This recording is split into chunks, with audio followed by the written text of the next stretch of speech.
4 sebab skenario tewasnya Brigadir J ambyar. Halo semua, selamat berjumpa kembali dengan update berita hangat dan populer. Tonton terus video ini agar tahu berita selengkapnya.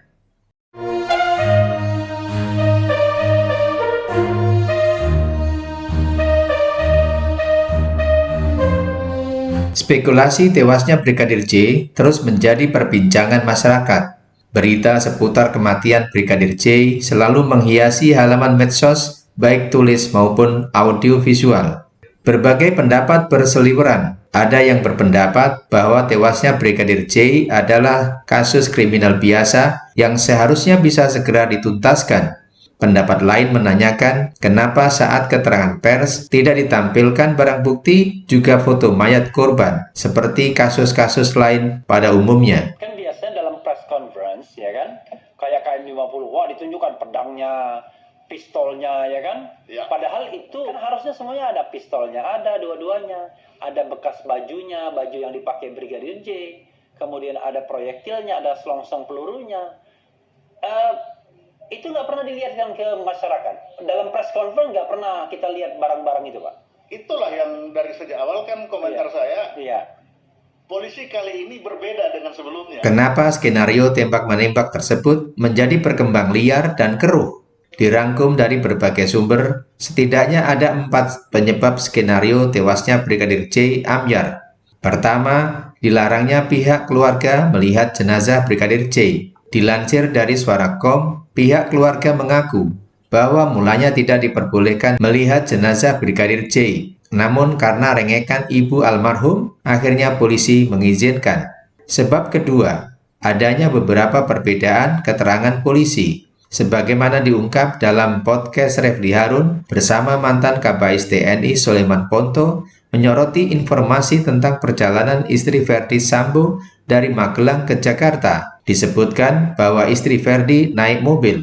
Keterangan lain menyatakan naik pesawat. Juga mengenai istri Sambo dikatakan berteriak, tapi ada lagi dikatakan telepon. Dari awal dibilang bapak dan ibu bersama-sama naik mobil. Ternyata enggak. Ternyata kalau ditambah lagi sekarang naik pesawat. Nah, mana yang benar? Iya. Kalau kita intelijen dua-dua nggak benar. Ya, lalu Itu tidak didengar. Karena disampaikan oleh 2 orang, satu Pak Airul, satu Pak Tovan. iya, Ini kalau didetailkan nggak klop. enggak klop ya. Nggak klop. Nah, Keterangan mengenai luka Brigadir J juga terjadi perbedaan. Dalam keterangan pers seperti dilansir Suara.com, Karopenmas Polri Ahmad Ramadan menyatakan ada 7 luka, di mana 2 luka tersebut disebabkan tergores oleh proyektil peluru. Sebaliknya setelah dilakukan otopsi ulang ditemukan juga luka memar. Menyadur dari Kompas.com, kuasa hukum keluarga korban, Kamarudin mengungkapkan, di tubuh Brigadir J ada sejumlah bekas penganiayaan. Dia menyebutkan ada bekas jahitan, memar dan tembakan di tubuh Brigadir J. Bagian bawah mata, hidung ada 2 jahitan, di bibir, di leher, di bahu sebelah kanan, ada memar di perut kanan kiri, juga ada luka tembakan. Ada juga perusakan jari atau jari manis, ada juga perusakan di kaki atau semacam sayatan-sayatan begitu katanya. Sebab ketiga, adanya penghilangan atau perusakan barang bukti. Satu di antaranya CCTV di tempat kejadian.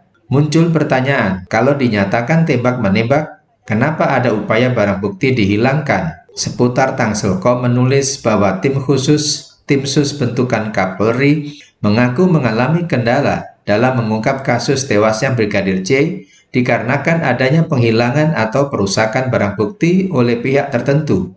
Sebab keempat, dibentuknya tim khusus oleh Kapolri. Adanya tim khusus ini mengundang publik bertanya, jika sekadar tembak-menembak antara Baradae dan Brigadir J, kenapa Kapolri sampai membentuk tim khusus? Adanya 4 sebab di atas membuat keterangan polisi mengenai tewasnya Brigadir J akibat tembak-menembak terbantahkan dan skenario menjadi ambyar. Refli Harun bersama mantan Kabais TNI Soleman Ponto dalam podcastnya menyebutkan, seperti kita akan menangkap ikan di air jernih. Ikannya sudah kelihatan, tapi karena diopok-opok, kolamnya menjadi butek atau keruh. Ikannya lari dan kabur. Jadi seperti kita mau nangkap ikan di air jernih, Sebenarnya ikannya udah kelihatan. Sudah kelihatan. Tapi karena diobok-obok airnya, jadi kabur. Ikannya lari jadi nggak kelihatan, kabur. Kolamnya jadi butek. Tambah kabur. Terima kasih atas kebersamaan Anda. Bagi yang belum subscribe, silakan klik subscribe, like, komen, dan share agar channel ini semakin berkembang. Sampai jumpa pada update berita berikutnya. Salam Indonesia bersatu dan berkarya untuk bangsa.